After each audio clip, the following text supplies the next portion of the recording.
नांदेड लोकसभा मतदारसंघात 23 उमेदवार निवडणुकीच्या रिंगणात असल्याची माहिती जिल्हाधिकारी अभिजित राऊत यांनी दिली.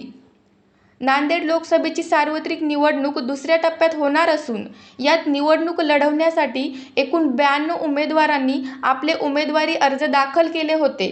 त्यात अर्ज छाननीनंतर 8 उमेदवारांचे अर्ज बाद झाले होते.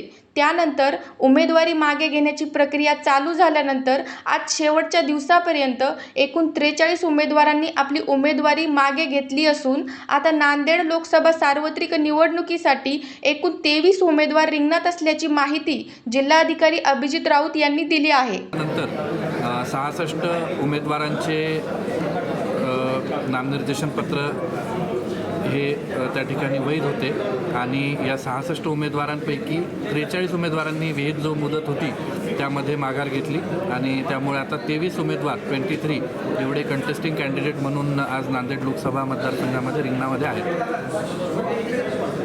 या सर्व उमेदवारांच्या अनुषंगाने आपण चिन्ह वाटपाची प्रक्रियासुद्धा त्यांच्यासमोर पूर्ण केलेली आहे.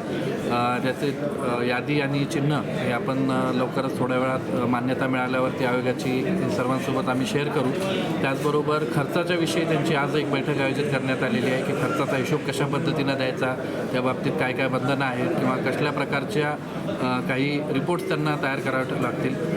याशिवाय आपले सर्व जे निवडणुकीचे निरीक्षक महोदय आहेत ते सर्व लोक 10 तारखेला त्यांच्याशी संवाद साधणार आहेत. आचारसंहिता असेल किंवा जप्ती असेल या सगळ्याबाबत त्यांना माहिती देण्यासाठी आणि त्यांचा एक संपर्क व्हावा, समन्वय व्हावा यासाठी आपण तीसुद्धा बैठक दिनांक 10 तारखेला आयोजित केली आहे.